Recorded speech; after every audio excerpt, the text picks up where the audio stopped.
pour l'épisode 2. Donc, on ne peut pas commencer comme ça. Pardon. Je suis Rachel Desmarais, directrice de casting, et ceci est mon masterclass, casting en cours. Donc, pour l'épisode 2, comme je disais, je voulais vous parler de qu'est-ce qui est normal dans un casting et qu'est-ce qui n'est pas normal. Et je commence par boire mon café. Voilà, ça c'est normal. Moi j'ai toujours un café quand je viens faire le casting. Donc c'est très important de savoir parce que souvent vous avez des jeunes qui commencent le métier, on entend parler de tout et rien dans les castings de cinéma, on entend les gens qui disent, qui font des choses vraiment pas cool et les gens disent ouais mais je pensais que comme c'était un casting de cinéma c'était permis. Ce qui est permis dans un casting de cinéma, ce serait permis dans une rencontre au travail. C'est ça qu'il faut que vous vous disiez. C'est pas parce qu'il y a des émotions, c'est pas parce que on est dans un cadre artiste que le respect humain normal ne s'applique pas. C'est vraiment exactement pareil que dans un bureau.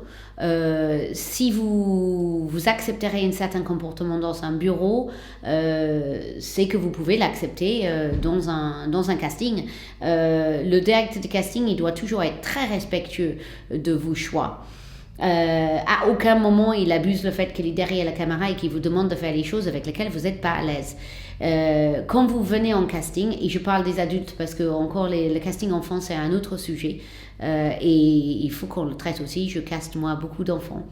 Je suis une directrice de casting spécialisée aussi par ailleurs dans les enfants et dans les adultes. Je fais les deux et vraiment j'aime les deux. C'est pas du tout pareil. Mais là on parle de professionnel. Un enfant n'est jamais professionnel. Quand bien même il a beaucoup d'expérience, c'est pas un professionnel. Donc ça c'est un autre cadre. Si on parle de professionnel, même si vous êtes débutant, il n'y a pas de niveau de professionnalisme. À partir du moment où vous venez passer un casting, vous venez dans un cadre professionnel. Tout comme si vous allez pour un embauche, pour un travail dans un bureau. C'est exactement le même principe. Ce qui se passe dans le cadre du casting, c'est un peu différent parce que vous allez jouer, vous allez faire des émotions, vous allez nous exprimer des choses. Mais il y a quelque chose de très très sûr, c'est que déjà le directeur de casting n'a pas à vous toucher du tout physiquement, ni d'ailleurs un autre comédien, ni le directeur de casting. Quand bien même il y a une scène de combat, tout ça, ça se négocie en amont. Quand on fait un casting, par exemple, avec une scène un peu amoureux où les deux personnes s'embrassent, évidemment que dans un casting, vous embrassez pas. Vous embrassez pas un autre comédien. Il n'y a pas de contact physique qui se passe. Le regard amoureux doit suffire pour un casting et on ne vous prend pas sur votre qualité d'embrasser quelqu'un pour un film.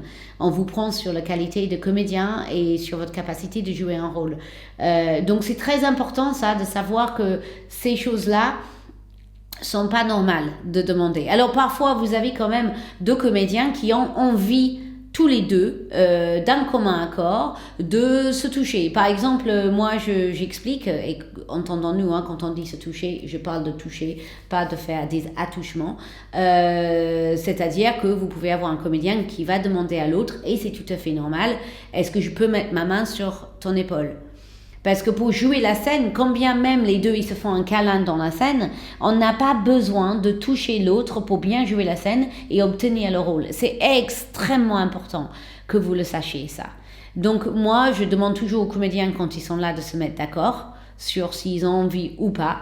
Et puis il y a certaines limites que moi je vais placer. Par exemple, je ne veux pas que les comédiens s'embrassent.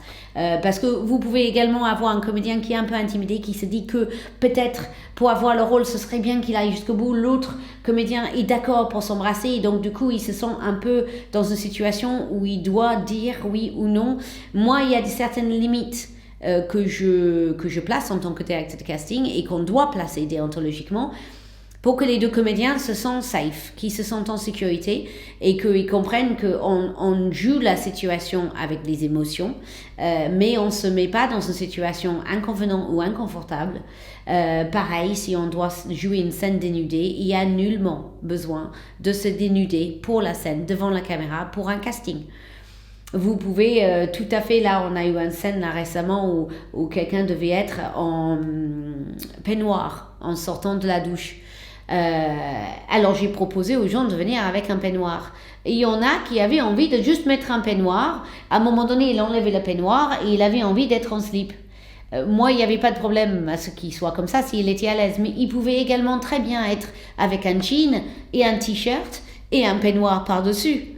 Et jouer la scène et aller sous la douche en t-shirt et jean, évidemment.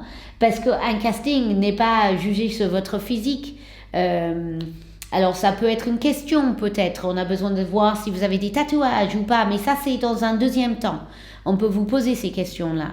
On n'a pas à vous dénuder dans un casting, il n'y a aucune excuse. Si on fait évidemment un casting de maillot de bain et on a besoin de voir comment vous êtes dans un maillot de bain, vous avez cette information à l'avance. Et si je parle évidemment pour de la publicité, parce que si on est dans le cadre de la fiction, on va jamais vous demander d'être en maillot de bain pour jouer un rôle. On va d'abord voir si vous êtes le bon rôle et puis après on va vous parler du sujet. On peut toujours imaginer qu'on fait la scène différemment. Enfin, c'est d'autres idées. On peut argumenter, oui, mais on a besoin de voir si la personne est à l'aise ou pas avant le tournage. Mais c'est vraiment pas la chose le plus important. Et en tout cas, vous ne serez jamais exclu d'un casting parce que vous refusez d'ailleurs quoi que ce soit. Et ça, c'est très important. Donc, quand vous venez dans une salle de casting, on va vous donner certaines consignes. On va vous dire, ce serait bien que vous soyez habillé, par exemple, en débardeur. Moi, je vais vous dire, souvent, c'est bien que vous ayez le cou dégagé parce qu'il y a beaucoup d'émotions qui passent par le cou. Et je parle de cette partie-là du cou, pas forcément plus bas. Hein. C'est vraiment juste ne pas avoir des pulls, vous savez, qui viennent jusqu'ici parce que ça coupe beaucoup de choses. Mais si vous avez envie de mettre un pull comme ça, vous venez quand même comme ça au casting. Moi, je peux vous donner des conseils, des consignes. Je peux même vous demander si vous êtes à l'aise d'enlever le pull. Vous pouvez me répondre, non, je ne suis pas à l'aise d'enlever le pull pour le casting. Et vos raisons doivent vous être propres. Je ne vais jamais vous juger parce que je ne vais pas juger un comédien parce qu'il n'a pas envie d'enlever un pull. Peut-être, si on est intéressé pour aller plus loin, je vais peut-être creuser pour vérifier est-ce qu'il a des tatouages sur le cou, est-ce qu'il y a quelque chose qui le met mal à l'aise dans le fait de montrer le cou, et dans ce cas-là, il faut qu'on le prenne en compte pour le tournage. Évidemment que le sujet est important d'en parler, mais de toute manière, la règle numéro 1, c'est ne jamais faire quelque chose avec lequel vous n'êtes pas à l'aise en casting. Si je vous demande de mettre un débardeur pour voir le haut de vos bras, eh bien, si vous êtes à l'aise, vous le faites.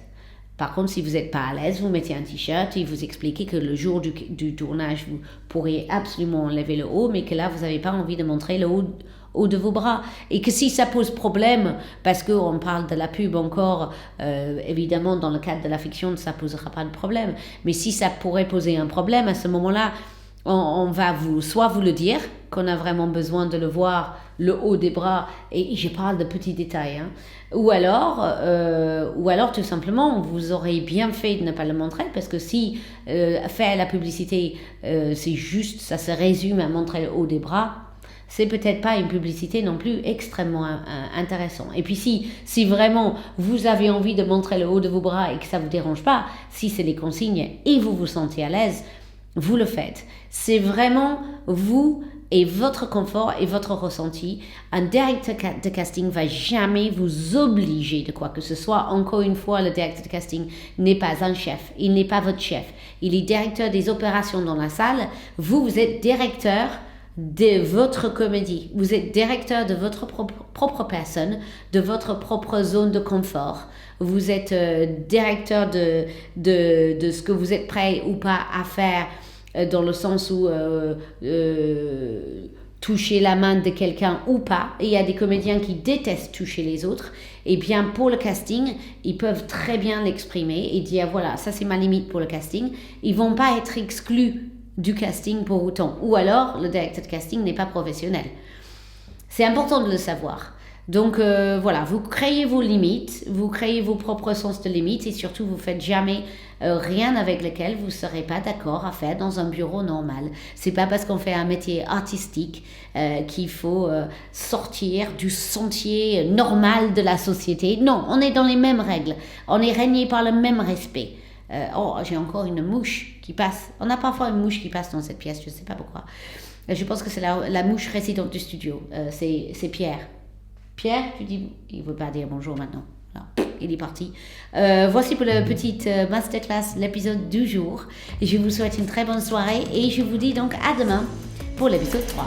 Bonne soirée à vous.